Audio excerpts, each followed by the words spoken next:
విద్యార్థులు కొత్తగా ఇల్లు కడుతున్నారా? మంచి ఆఫీస్ కి క్లాస్ లుక్ రావాలా? క్లాస్ రాయల్ గ్రాండియర్ డోర్స్ కావాలంటే Petra steel doors and Windows కి కనెక్ట్ అయిపోండి. Installation free. మరిన్ని వివరాలకు కాల్ చేయండి.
చూసారంటే ఇప్పుడు మనం నార్మల్గా చూసారంటే ఇప్పుడు ఎలా చెప్పేదంటే ఎప్పుడు చూసామంటే మనం ఒక గవర్నమెంట్ హాస్పిటల్ ప్రిఫర్ చేయము, తప్పకుండా ఒక హైఫైగా ఉండే హాస్పిటల్గా ప్రిఫర్ చేస్తాం. ఎందుకంటే అక్కడ ఉండే డాక్టర్స్, అక్కడ ఉండే ఎక్విప్మెంట్స్ అంతా చాలా మనకి ఫెసిలిటీస్ బాగుంటుంది. అండ్ డాక్టర్స్ చూడాలంటే చాలా వెల్ ఎడ్యుకేటెడ్ డాక్టర్స్గా ఉంటారు చెప్పి దాని మీద మనం ప్రిఫరెన్స్ ఎక్కువగా ఉంటుంది. ఈవెన్ స్కూల్ చూసారంటే నార్మల్గా మనం గవర్నమెంట్ స్కూల్స్ ప్రిఫర్ చేయము. ఆబ్వియస్గా చూసారంటే ఫ్యాక్ట్ మాట్లాడము.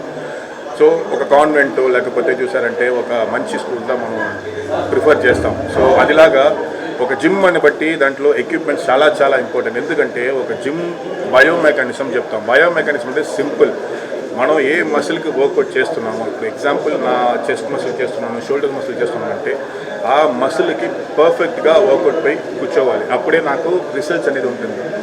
నార్మల్ లోకల్ మిషన్స్ అంతా మనం వాడామంటే ఏమవుతుందంటే మనకి ఇంజురీస్ ఎక్కువ వస్తుంది. అండ్ మోరోవర్ చూసారంటే చాలా జిమ్లో ట్రైనర్సే ఉండరు. జిమ్ ఓనరే ఒకే ఒక ఆయన కూర్చొని ఉంటాడు, ఆయనే చెప్పిస్తాడు దీన్ని చేయండి దాన్ని చేయండి చెప్తే. ఎందుకంటే నేను ఫస్ట్ స్టార్టింగ్ చేసేటప్పుడు అలాగా ఉండింది. ఇప్పుడు చాలామంది చూసారంటే ఈ ఫిట్నెస్ని కోర్స్గా ఎత్తి ట్రైనర్స్ చూసారంటే వెల్ ట్రైన్డ్ కోచెస్గా ట్రైనర్స్గా వస్తున్నారు సర్టిఫైడ్గా. సో వాళ్ళు ఉండే బట్టి మనకి ఏం ఒక బెనిఫిట్ అంటే వాళ్ళు మనకి చెప్పిస్తారు. అండ్ మోనోవర్ ఈ మిషన్స్, ఇలాంటి మిషన్స్ చూసేటప్పుడు మనం ఇంజురీస్ అవాయిడ్ చేస్తాము. ఏజ్ పీపుల్ కూడా చేయొచ్చు. ఒక 30 వయసు ఉండేవాళ్ళు కాదు, 40 వయసు ఉండేవాళ్ళు కాదు, 60 వయసు ఉండేవాళ్ళు కూడా చేయొచ్చు. సో వాళ్ళకి బ్యాక్ పెయిన్ అనే ప్రాబ్లమ్స్ ఉండదు, నీ పెయిన్ అనే ప్రాబ్లమ్స్ ఉండదు, జాయింట్ పెయిన్స్ అనే ప్రాబ్లం ఉండదు. సో మిషన్స్ అనేది చాలా ప్రిఫరబుల్ అయిన ఒక విషయం. సో వరుణ్ది 2 జిమ్లో చూసారంటే జెరాయ్ ఫిట్నెస్ అంటే one of the number 1 brand in India. Almost చూసారంటే అది ఒక ఇంటర్నేషనల్ బ్రాండ్. మీరు జస్ట్ గూగుల్ చేస్తే కూడా తెలుస్తుంది. జెరాయ్ బీయింగ్ స్ట్రాంగ్ చెప్తారు, వచ్చి సల్మాన్ ఖాన్ దానికి బ్రాండ్ అంబాసిడర్. సో ఆ మిషన్స్ ఇక్కడ ఉంది. సో జస్ట్ వచ్చి మీరు ట్రై చేసి చూడండి.